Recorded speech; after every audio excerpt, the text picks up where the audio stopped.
selamat pagi. Kembali lagi berjumpa dengan kami One Mission dengan saya Yohan Hutauruk dalam Inspirasi Rohani. Inspirasi rohani pada pagi hari ini berjudul Ketika Kecantikan Tidaklah Cukup.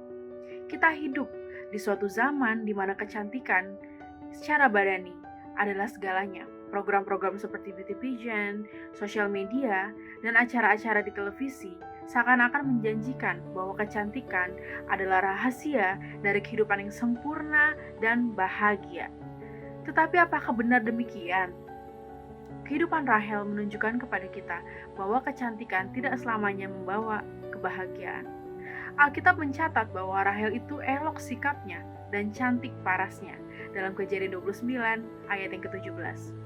Ayat ini berkata bahwa Rahel tidak saja menarik secara fisik, tetapi juga seorang yang sempurna secara kepribadian. Dan ketika Yakub pertama kali bertemu dengan Rahel, ia langsung terpana dan bahkan ia menangis. Mengapa? Karena ia yakin dengan melihat kecantikan Rahel yang menjadi sebuah inspirasi yang sangat manis, itu akan membuat hidupnya menjadi sempurna. Itulah sebabnya Yakub mau bekerja sepanjang 14 tahun untuk mendapatkan Rahel. Itulah mengapa bahkan ia sampai tidak peduli dan melupakan fakta bahwa ia telah memiliki Lea sebagai istri. Kecantikan sangat membutakan Yakub dari bahayanya hidup berpoligami. Tetapi setelah mereka menikah, apakah Rahel hidup bahagia dengan Yakub? Apakah Rahel menerima semua hal yang ia inginkan? Jawabannya tidak. Karena biarpun ia cantik, Rahel adalah seorang wanita yang mandul. Berulang kali mereka mencoba mempunyai anak, namun semuanya berakhir dalam kegagalan. Dan situasi ini diperparah oleh fakta bahwa Lea yang merupakan kakak sekaligus saingannya telah memberikan 4 orang anak kepada Yakub. Obsesi Rahel untuk mempunyai anak semakin menjadi besar. Tetapi obsesi ini bukanlah muncul dari kerinduannya untuk memperoleh keturunan, melainkan dari jiwa kompetitif yang ia miliki dari kakaknya sendiri. Selama ini, Rahel adalah perempuan yang lebih cantik daripada Lea. Ia adalah wanita yang dikagumi oleh para pria lebih banyak dibandingkan kakaknya sendiri. Dan ketika kali ini, ia melihat kakaknya mempunyai berkat lebih banyak dari dirinya. Rahel dibutakan oleh kecemburuan, dan ia bahkan berteriak kepada Yakub, "Berikan aku anak." Dan Yakub hanya bisa menjawab, "Aku bukan Tuhan, dan aku tidak bisa memberikan sesuatu seperti yang kau minta." Yakub benar, karena hanya Tuhanlah yang hanya bisa memberikan anak kepada Rahel. Dan akhirnya, Tuhan membukakan rahim Rahel.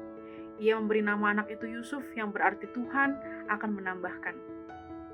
Perhatikan nama anak itu. Yusuf berarti Tuhan akan menambahkan. Ternyata Rahel tidak puas dengan satu nama anak saja. Ia ingin lebih anak.